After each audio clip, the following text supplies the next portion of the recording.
अस्सलाम वालेकुम प्यारे बच्चों। हम पढ़ रहे हैं the sermon at Benares written by बोटारिन शाह। इसके पहले लेसन में हमने पढ़ा कि अब गौतम बुद्ध ने ज्ञान हासिल कर लिया और अपनी समझ में आई हुई नई बातें लोगों को बतानी और समझानी शुरू कर दी। और बुद्ध ने अपनी पहली तकरीर बनारस के शहर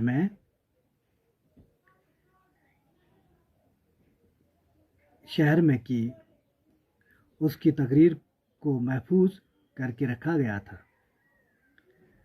तो आज हमें इसका दूसरा लेसन पढ़ना है। किस्सा Gautami had an only son and he died.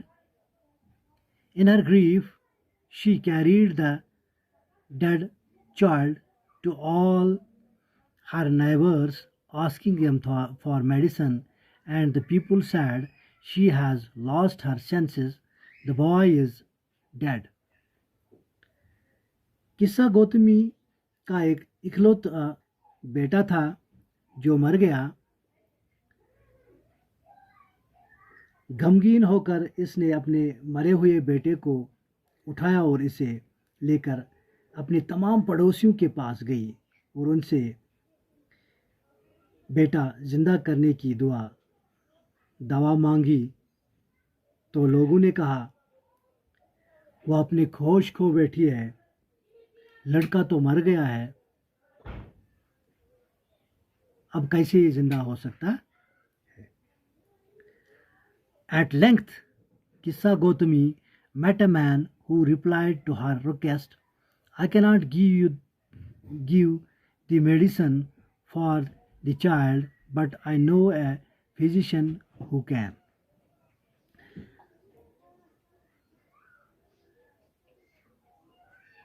आखिरकार किस्सा गौतमी एक आदमी से मिली जिसने इसकी गुजारिश का जवाब दिया।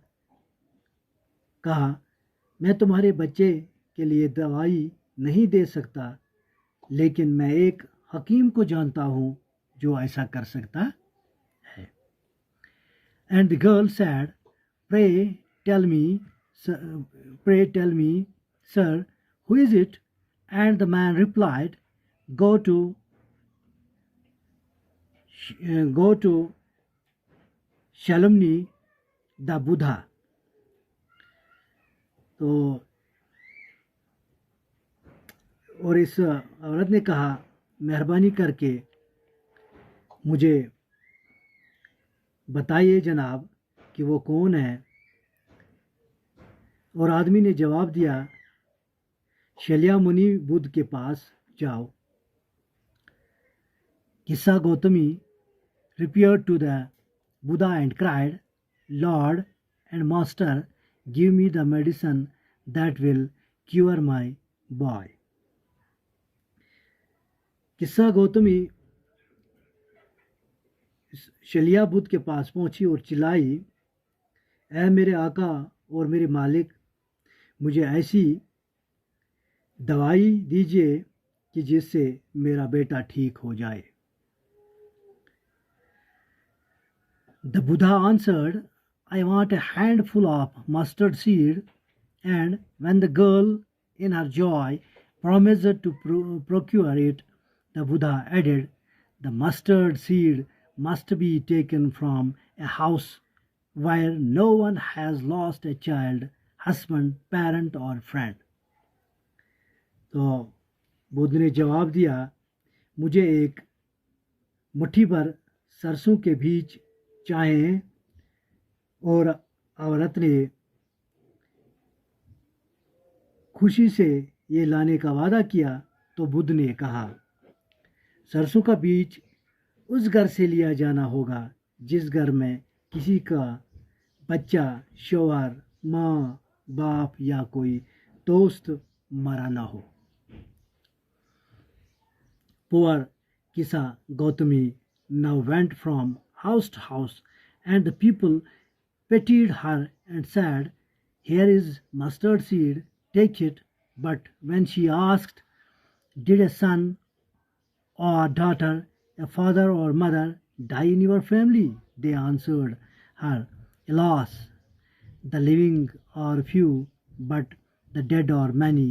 Do not remind us of our deepest grief."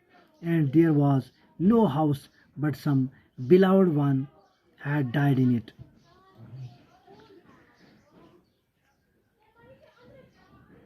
बेचारी ये किस्सा गौतमी अब घर घर गई और लोगों ने इस पर तरस खाया और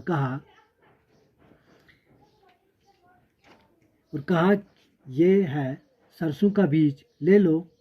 लेकिन जब इसने पूछा कि क्या तुम्हारे घर किसी बेटे, बेटी, बाप या माँ में से किसी की मौत हुई है, तो उन्होंने इसे जवाब दिया, अफसोस, आह अफसोस, जिंदा बहुत कम हैं और मरे बहुत ज़्यादा हैं।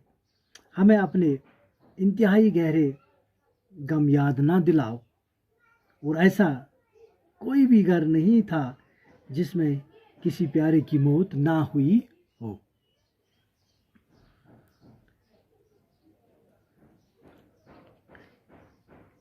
Kissa Gautami became weary and hopeless.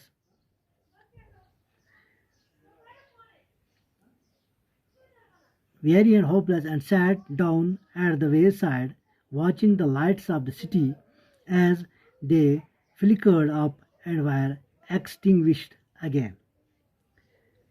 किस्सा गौतमी थक गई और नाउम्मीद हो गई और रास्ते के किनारे बैठकर शहर के रोशनियों को देखती रही। वो टिमटिमा रही थी और फिर बुझ गई। At last, the darkness of the night reigned everywhere, and she considered the fate of men, that their lives flicker up and are extinguished again. तो आखिर रात का अंधेरा हर तरफ छा गया और वो इंसान की किस्मत के बारे में सोचने लगी कि इनकी ज़िंदगियां भी इसी तरह टिमटिमाती हैं और फिर बुझ जाती हैं। And she thought to herself, how selfish I am in my grief. Death is common to all, yet in this valley of desolation there is a path that leads him to immortality, who has surrendered all selfishness.